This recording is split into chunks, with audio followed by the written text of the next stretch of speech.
Ah, the human heart, a labyrinth of mystery, a chamber of secrets more elusive than the deepest ocean's abyss. Today, dear viewer, we embark on an exploration of one of the heart's most perplexing paradoxes, the avoidant. Yes, the seemingly aloof, emotionally distant soul who, like a master magician, makes grand, sweeping gestures of disappearance only to reappear with the flourish and unpredictability of a springtime breeze. So why do they push you away?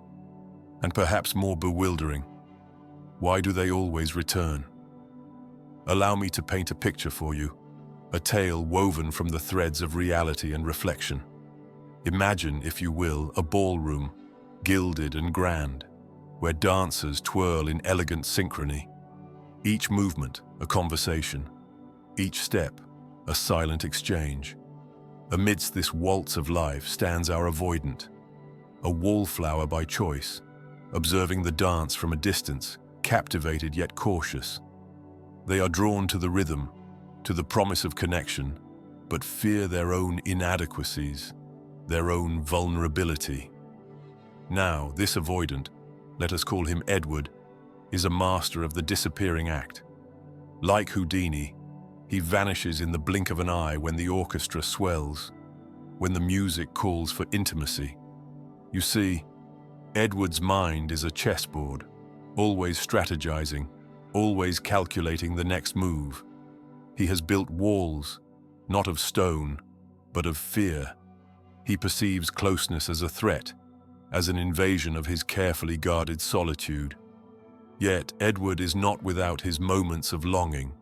Picture him on a fog-laden evening, standing at the edge of a pier, the sea whispering secrets only he can hear. There, in the embrace of solitude, he feels the pull of the tide, the yearning for connection that tugs at his heartstrings. It is here that the paradox unfolds.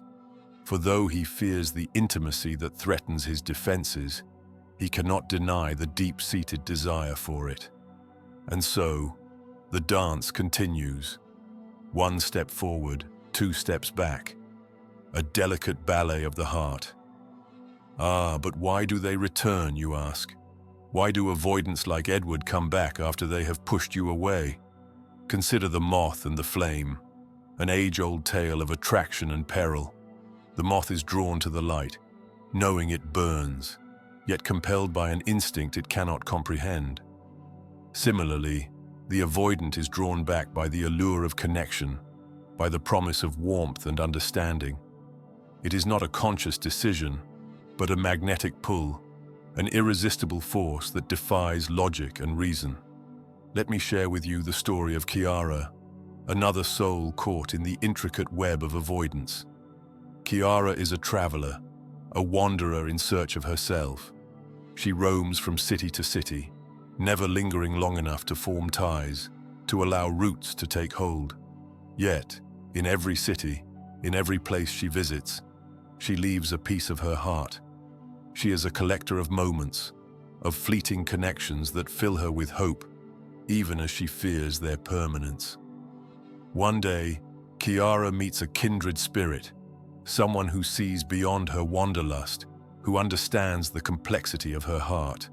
This connection, this rare and precious bond, terrifies her, and so she runs, as is her nature, pushing away the very thing she desires. But like the tide that returns to the shore, Chiara finds herself drawn back, compelled by the memory of that connection, by the promise of what could be.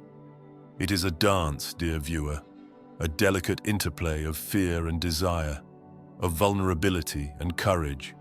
The avoidant pushes you away not out of malice, but out of a profound fear of losing themselves, of losing control. Yet they return because they are human, because the need for connection is as intrinsic as the need for air, for sustenance. Let us not forget that the heart is a resilient organ. It withstands the storms of life, the trials and tribulations that test its fortitude. And so, the avoidant, though ensnared by their fears, possesses the capacity for change, for growth, It is a journey, a pilgrimage towards self-discovery, towards embracing the very thing they fear. Now, as we draw near the end of our exploration, consider this. How do we navigate the labyrinthine corridors of the avoidance heart? With patience, with compassion, and perhaps most importantly, with understanding. For the dance of avoidance is not one of rejection, but one of fear, a fear that can be assuaged by the gentle hand of empathy, by the unwavering light of love. In the grand tapestry of life, each thread tells a story, each knot a lesson learned. The avoidant, like all of us, is a tapestry of contradictions, of hopes and fears woven together in intricate patterns. And so, when next you encounter an avoidant, remember the moth and the flame, the tide and the shore. Remember that beneath the facade of indifference lies a heart yearning for connection, a soul seeking the courage to embrace it. Dear viewer, as you ponder the enigma of avoidance, may you find wisdom in the dance, in the ebb and flow of human connection. For in understanding we find the power to heal, to bridge the chasm between fear and love. And who knows, perhaps one day, the avoidant will find their place on the dance floor, twirling with abandon in the arms of acceptance, in the warmth of understanding.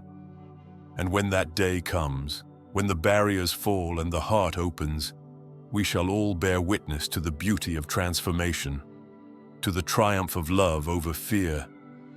Until then, let us dance with patience, with grace, ever mindful of the intricate steps that lead to the heart's awakening. If you believe this video might help someone dear to you, share it with them. A small gesture on your part could mean the world to a friend in need.